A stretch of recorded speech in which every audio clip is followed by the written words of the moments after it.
చేసే వరకు పోరాటం చేస్తామన్నారు కాంగ్రెస్ నేతలు. 42% రిజర్వేషన్లు అమలై తీరుతుందని, ఖచ్చితంగా అనుకున్నది సాధించి తీరుతామన్నారు.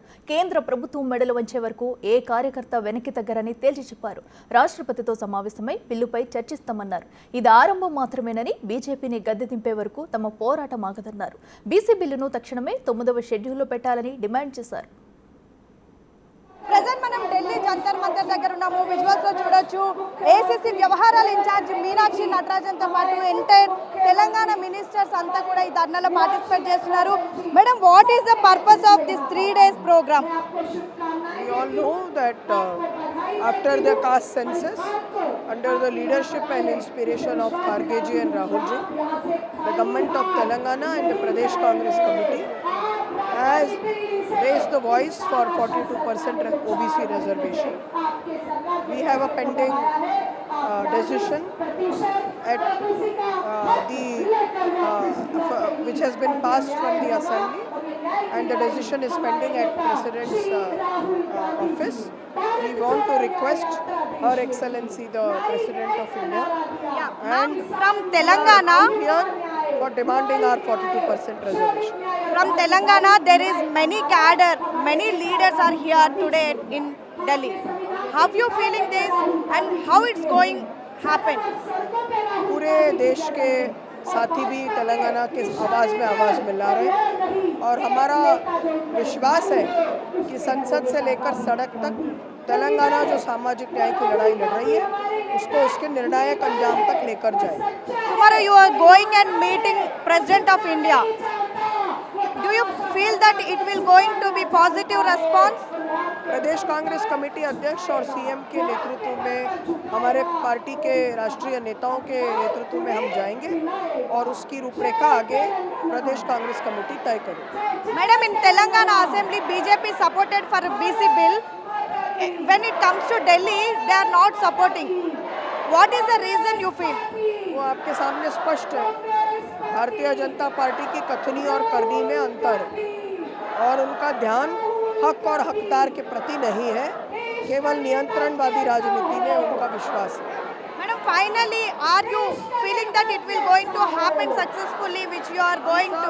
हम सब ये मुद्दा लेकर आगे बढ़े हैं और इसको परिणाम तक पहुंचा कर ही वापस जाएंगे. సో మొత్తానికి ఖచ్చితంగా బీసీ బిల్ని ఆమోదం తెలుపుకుంటూనే పోతాము, ఖచ్చితంగా అనుకున్నది సాధిస్తామని అయితే చాలా కాన్ఫిడెంట్గా ఏసీసీ వ్యవహారాల ఇన్ఛార్జ్ మీనాక్షి నటరాజన్ చెప్తున్నటువంటి పరిస్థితి. ప్రజెంట్ మనం ఢిల్లీ జంతర్ మంతర్ దగ్గర ఉన్నాము. పెద్ద ఎత్తున నేతలంతా కూడా వచ్చి ఈరోజు ధర్నాలో పార్టిసిపేట్ చేస్తున్నారు. మరి కాసేపట్లో ముఖ్యమంత్రి రేవంత్ రెడ్డి రాబోతున్నారు. ఒకవైపు రాష్ట్ర నాయకత్వం, మరొక వైపు హైకమాండ్ సపోర్ట్తో పెద్ద ఎత్తున ధర్నా కూడా జరుగుతూ ఉంది. మంత్రులంతా కూడా చేరుకున్నారు. ఎమ్మెల్యేలు, మినిస్టర్లు, ఎంపీలు, ఎమ్మెల్సీలు, కార్పొరేషన్ చైర్మన్లు, మొత్తం క్యాడర్ మొత్తం కూడా వచ్చింది. 3 రోజుల పాటు కూడా ఇక్కడే బస చేస్తున్నారు. నిన్న ఆమోదం తెలపాలి చట్టసభలో అంటూ పెద్ద ఎత్తున డిమాండ్ చేశారు. తీర్మానం వాయిదా పడింది. ఈ రోజు ధర్నా చేస్తున్నారు. రేపు రాష్ట్రపతిని కలవబోతున్నారు. ప్రస్తుతం మనతో పాటు ఉప ముఖ్యమంత్రి బట్టి విక్రమార్క ఉన్నారు. సార్, వేలాది మంది కార్యకర్తలు, వందలాది మంది నాయకులతో ఈరోజు ఢిల్లీ నడుబొడ్డున ఇంత పెద్ద ధర్నా చేస్తున్నారు.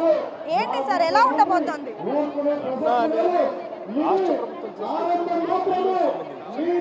కేంద్ర ప్రభుత్వం దృష్టి చేశారంటారు. వర్తిగతులు దీన్ని క్లియర్ చేయించుకుంటారు. ఢిల్లీ కోసం రాష్ట్ర ప్రభుత్వం ఎంత తప్పిస్తుందో అది దేశానికి ప్రజలకు తెలియజేసే చేసేటువంటి కార్యక్రమం. అట్లాగే రాష్ట్ర ముఖ్యమంత్రి రేవంత్ రెడ్డి గారు పార్లమెంటు సభ్యులందరితో యావత్ క్యాబినెట్, శాసనసభ్యులు, అట్లాగే కేంద్రంలో ఉన్నటువంటి రాజ్యసభలో ఉన్నటువంటి ఎల్ఓపి గారు, లోక్సభలో ఉన్న ఎల్ఓపి అందరూ కలిసి భారత రాష్ట్రపతి గారిని కూడా కలవబోతున్నాం, విజ్ఞప్తి చేయబోతున్నాం, దీన్ని క్లియర్ చేయమని అడగబోతున్నాం రేపు. సార్, ఒకవైపు అసెంబ్లీలో బీజేపీ సపోర్ట్ చేసింది బిల్లుని, కానీ ఇక్కడ కేంద్రంలో మాత్రం ఆమోదం తెలపడం లేదు, మొండి వైఖరి చూపిస్తుంది. ఏమంటారు? అంటే సెంటర్కి స్టేట్కి కోఆర్డినేషన్ లేదంటారా?